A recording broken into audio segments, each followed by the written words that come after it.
Okay, guys, this is just a quick recap on the last persuasive writing video that we looked at. Okay, last week you were tasked with planning a persuasive text, where you had to plan a persuasive newspaper article about a place you would recommend for a holiday, okay? And you've probably done out your plan at this stage. This week's task is to use your plan that you wrote last week to write a persuasive newspaper article about a place you would recommend for a holiday. Okay, so what you're doing is you're using the plan that you wrote last week to create the article, to write it out properly now. All right. Now, if you look at page 181, I'll just bring it in here in Starlight. It says, number 1, use your notes to write your first draft. Remember to think about who your audience is. Now, what does that mean? Well, that means that you have to consider what type of people are going to be reading your article. For example, if you're writing this article for other people your own age to read, like your friends, you might use words or terminology that you think that your friends could relate to, right? So maybe words that the younger kids might use that adults mightn't really use, different phrases, okay? If you are writing to an older person, maybe a grandmother, grandfather, if you wanted older people to see it, you might use more formal words, okay? Or, the other aspect of writing to somebody older might be that the things that you are going to talk about will be different. For example, if you were going to speak about your favourite place you would recommend for a holiday, say, I don't know, Disneyland, for example, right? If you were writing for a teenager, you might discuss the big, really fast roller coasters that are available over there, and the thrill rides, those type of things. Whereas if you were talking to an older person, you might let them know more about the slower roller coasters that are much tamer and, maybe more suitable for someone of that age, right? So basically, think about who your audience is in the way that maybe the language that you're using, and also in the topics that you are referring to in your persuasive article, okay? Use persuasive language such as emotive words and questions. We looked at that the last time. Questions here being rhetorical, right? Questions to get the audience to think. You're not actually wanting them to answer it because they're not going to, because you won't be able to hear them, but just get them thinking in their head. Like, have you ever been on the world's best roller coaster? Question mark. And then you could write, I know I have. And then that has automatically caught my attention and made me think, I don't think I have. I want to find out more about this one that she's talking about. And then in that way, or whoever is written it would be persuading me that this is a great one. This is a great theme park to go to. Use a good balance of fact and opinion. Now, fact is actual facts about it. So, like, this roller coaster can reach speeds of up to 90 kilometers per hour, right? That's a fact. Opinion. In my opinion, or I am of the opinion, I am of the belief, I believe, I think, all of those types. I think that this roller coaster is, I think that this roller coaster is extremely well designed and caters for people of all ages. Okay, that's my opinion.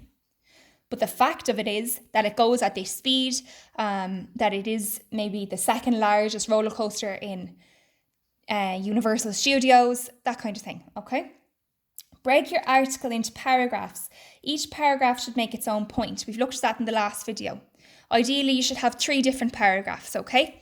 And they should have different pieces of information about the area in them. So one might, I'm just trying to think what we did in the last one. Each one should have its own point to convince the reader, okay? So one might be about accommodation in the area, one might be about food, and one might be about the rides, okay? And in each of those paragraphs, you're going to tell me why this area is the best place to go for a holiday. Why is it the best place to go in relation to food? Well, the food is absolutely fantastic and they have a huge range of delicious dishes. And within that, you're going to put in a few facts. It is the only restaurant in, say you're talking about Disneyland, it is the only restaurant in Disneyland Paris, if you're talking about a particular one. It is the Ratatouille's restaurant is the only restaurant in Disneyland Paris which sells l'escargot or snails, okay, or frog's legs or whatever you want to make up as your fact. Now, as I said, a fact is a real piece of information.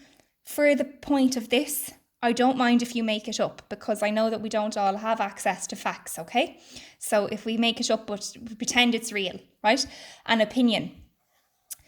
In my opinion, the frog's legs in Disneyland Paris are the best in the world, right? Now, I'm sure that doesn't sound appealing to anybody, the frog's legs. But anyway, it's just an example, okay? That's to do with your paragraphs. If you're talking about food, put the fact and opinion into it. If you're talking about accommodation, facts about the accommodation and your opinion about the accommodation and rides, okay? You don't have to do it on food, accommodation, rides. This is just an example. Use subheadings and illustrations if you like. So subheadings are little mini headings underneath your paragraph. So say your paragraph is accommodation. A subheading might be the room, the hotel lobby, the pool, that kind of thing, right? Little mini headings and a couple of lines on each. Illustrations are drawings. They can really help make the place seem more attractive as well, okay? That's the main thing I want you to do. Ask a friend to read your article. Were they persuaded by it? You could ask your mum or your dad or anybody in the house, your siblings, anyone you like, aunties, anyone, to read your article and see if they think that having read it, that they would like to go on holidays to that place. Proofread and edit your article. Proofread and edit basically means read it again, make sure that there's no spelling errors, that there's no punctuation errors. So you have your commas, your full stops, your speech marks, question marks, exclamation marks, all of those in there, okay? Could you add some quotes to support your argument? Don't worry about that, right? That would just mean you'd pretend that somebody said something about the place. You can put one in if you want, don't worry too much about that. Write your final draft. So that's implying that having read through what you have written, if you make any mistakes, you could rewrite it out again. Okay, so just to do a quick recap on the persuasive writing, the important things to remember when you're doing it are emotive language,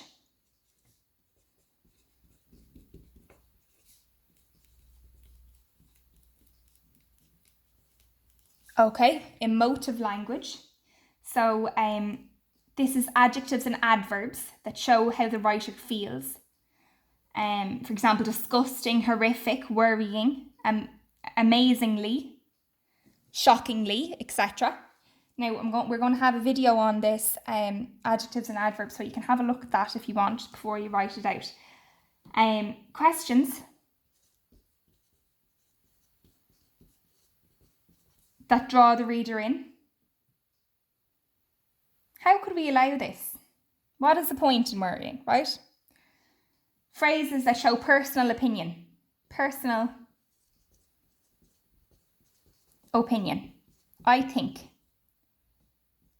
I am of the belief. I feel. It is clear to me that. Okay? We need to have an opening line.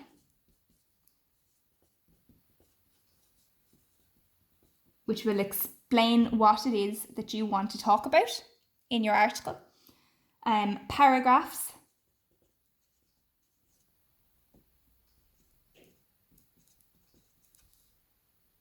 And they are going to consist of fact and opinion. And we'll try and do three paragraphs, okay? Times 3, that's why I have that there. We'll try and do 3.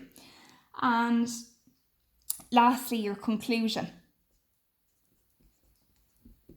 Now, the way you can do a conclusion is you can literally write at the very end of your article, in conclusion,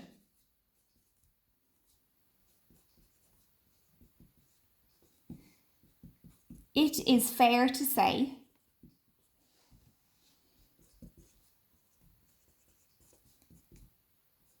that wherever Disneyland Paris is an ideal destination for a holiday, as is clear from the above points. Okay, as is clear from the above points, that is a perfect destination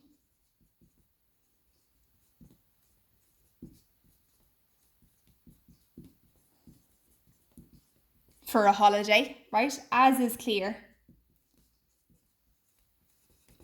above. And what that means is, as is clear above, what that basically means is, based on everything I have just written and told you, it's obvious that Disney or Disney World or Disneyland is the best place to go on holidays. As is clear above, if you read what I said, you'd understand why. Okay? And that's how you can finish off your persuasive article.